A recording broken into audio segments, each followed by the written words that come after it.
Kay Sarah pala yung version to. Sarah pala ang original na kumanta nito. Yung version na to.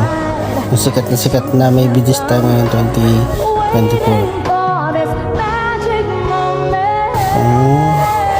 2014 niya pinerform pero ngayon 2024 talaga sumikat Sana all pero okay pa rin yan. Ang ganda talaga ng boses na idol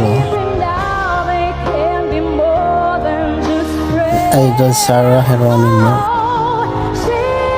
Congrats idol at talagang trending na trending ngayon ang iyong maybe this time.